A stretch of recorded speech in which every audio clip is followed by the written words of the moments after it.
안녕하세요, 신작가입니다. 일본의 경제 추락은 여러 분야에서 찾아볼 수 있습니다. 일본 의류 업계에서도 이런 모습을 볼 수 있는데 어쩌면 앞으로 일본인들은 유니클로만 입고 다녀야 하는 날이 올지도 모르겠습니다. 나라빚 국민 1인당 1,005만엔, 첫 1,000만엔 넘어. 일본 국가부채는 지속적으로 늘어나고 있고 드디어 1인당 1,000만엔을 넘어섰습니다. 일본 재무부는 6월 말 시점에 일본의 국가부채가 1,255조엔을 넘어 사상 최대를 기록했다고 발표했습니다. 이것을 일본 국민 1인당으로 나누면 1,000만엔이 넘는 숫자입니다. 일본 국민들은 1인당 하나 약 1억 원의 빚을 지고 있는 셈입니다. 여기에 차입금과 정부 단기증권을 합하면 전체 국가부채는 1,411조엔까지 불어날 것으로 추정되고 있습니다. 일각에서는 일본이 미국이나 유럽과 달리 금리 인상을 거부하고 제로금리를 유지하는 배경에는 정부가 떠안은 엄청난 국채가 있다는 지적도 나오고 있습니다. 여기에 더해 일본은 급격한 경제 추락까지 겹쳐서 위기 상태에 있습니다. 이런 일본에서는 의류 업계에서도 경제 추락의 모습이 급격히 나타나고 있습니다. 일본은 이제 끝난 나라인가? H&M, 갭 등 폐점 속출, 철수 러시로 외국계 의류 체인이 일본을 포기하고 있다. 기사에서는 해외 의류 브랜드들이 일본 시장에서 대거 철수하고 있는 상황을 설명하고 있습니다. 일본에서 어떤 일이 벌어지고 있는지 살펴보겠습니다. 포에버 21은 2017년을 기점으로 폐점을 지속했고 결국 일본에서 철수했습니다. 미국의 의류 브랜드 갭은 일본 내 매장 폐업이 속출하고 있습니다. 2021년 이후 15개 점포나 폐점했고 앞으로 더 많은 점포가 폐점을 예고하고 있습니다. 일본 내 최대 규모의 H&M 하라주쿠점도 8월 2일 폐점했고 다른 매장들도 폐점을 준비하고 있습니다. 스페인 의류 브랜드인 인디텍스도 7월 시부야점을 시작으로 속속 문을 닫고 있습니다. 자라 매장도 폐점이 이어지고 있고 자라가 내놓은 가정용품 전문점 자라홈도 폐점이 잇따르고 있습니다. H&M은 2008년 일본에 처음 문을 열었습니다. 2009년에는 포에버 21이 상륙했습니다. 그런데 세계적으로 성장을 지속하는 이런 브랜드들이 2014년 이후 일본에서는 마이너스 성장을 하기 시작했습니다. 2015년 이후에는 새로운 브랜드의 진출은 거의 없었고 오히려 철수하는 브랜드가 늘어갔습니다. 외국 의류 브랜드들은 일본 시장에 대해서 저출산 고령화와 경제성장 정체로 소득과 소비 수준이 떨어지는 것을 보고 일본에는 장래성이 없다고 판단하고 있다고 일본의 전문가들은 분석하고 있습니다. 한마디로 일본에서는 옷이 안 팔린다는 것입니다.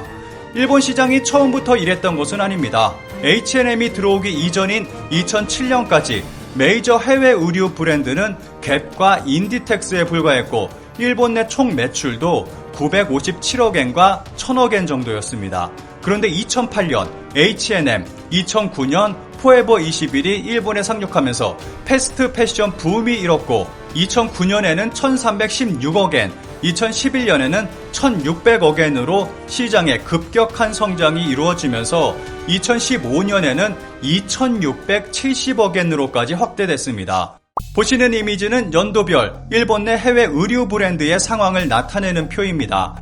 2013년까지 활발하게 해외 브랜드들이 진출한 것을 알 수 있습니다. 그런데 2015년을 기점으로 대부분의 브랜드들이 일본에서 철수하고 있습니다. 이렇게 철수가 급격하게 이루어지면서 일본의 의류 시장 규모도 급격하게 작아지고 있습니다.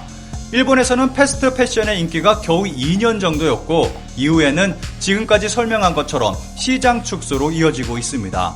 현재 일본에서는 유니클로를 비롯한 일본 SPA 브랜드만이 유일하게 수익을 올리고 있습니다. 최근 중국에서는 정치적인 문제로 인해서 해외 브랜드들의 불매가 이어졌습니다. 그리고 해외 브랜드들은 중국 시장에서 적지 않은 타격을 받았고 많은 매장이 문을 닫았습니다. 그런데 이런 중국보다 일본에서 문을 닫는 수가 더 많을 정도로 일본 시장은 작아지고 있고 그만큼 해외 기업들에게 매력적이지 않게 느껴지는 시장이 됐습니다. 이런 상황이 지속되면 일본에서 완전히 정착했다고 볼 수 있는 갭, H&M, 자라마저도 대량 폐점을 피할 수 없게 되고, 그렇게 되면 일본에 진출하는 해외 의류 브랜드는 완전히 사라져버릴지 모르는 일입니다. 기사에서는 다음과 같이 걱정하며 마무리하고 있습니다. 젊은이들에게 소비 여력이 없어 의류 소비가 쇠퇴하는 지는해 일본이라는 꼬리표는 혁명이라도 일어나지 않는 한 벗어나지 못할 것 같다. 현재 일본의 상황을 정리해보면 해외 의류 브랜드들은 모두 일본에서 철수하고 있는 상황입니다. 그리고 유니클로를 비롯한 일본 SPA 브랜드만이 유일하게 수익을 올리고 있습니다. 그렇다면 일본인들은 유니클로나 지유 같은 저가 일본 브랜드밖에 입을 수 없는 상황을 맞이하게 될지도 모르는 일입니다. 일본의 경제 추락은 일본인들의 패션도 단조롭게 하는 재미있는 현상도 만들어내고 있습니다. 마지막으로 기사에 달린 일본 네티즌들의 반응을 짧게 살펴보겠습니다. 유니클로, 지유 등 패스트 리테일링의 시마무라까지 요즘은 워크맨도 일반인에게 인기라서 국내 기업만으로도 상당한 경쟁력이 있는데 디자인에만 공들인 내구성 없는 하이시즌 의류품은 적수가 안 된다. 상기 국내 기업도 부진하면 일본인의 구매력 운운할 수 있지만 그렇지 않을 것이다. 디플레이션 속에서 가격을 올리지 않고 품질을 확보하는 일본 기업의 노력은 쉽게 이길 수 없다.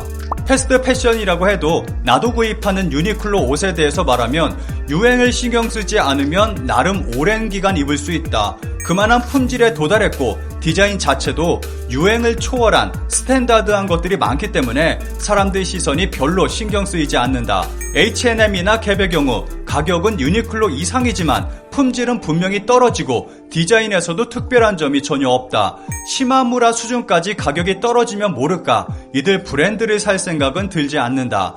잘하는 반대로 조금 더 돈을 보태면 더 퀄리티 높은 옷을 살 수 있기 때문에 역시 손이 가지 않는다.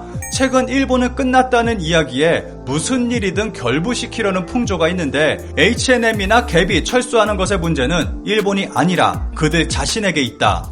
아오지가 의류업계에 있었는데 30년 전부터 장래성이 없는 업계였다.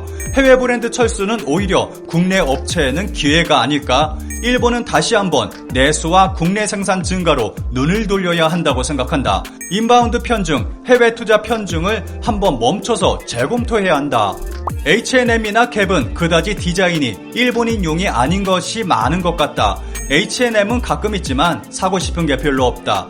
일본 의류 브랜드가 일본인 전용으로 만들어져 있어서 사고 싶은 상품도 많다. 유니클로 등은 기본 디자인부터 콜라보 상품까지 저렴한 가격에 마음에 드는 것이 많다. 유니클로는 값이 싼데도 소재나 제조법이 비교적 튼튼하다. H&M이나 갭도 그 나라에 맞는 상품을 만들고 상품의 질을 높이지 않으면 도태되는 건 시간 문제.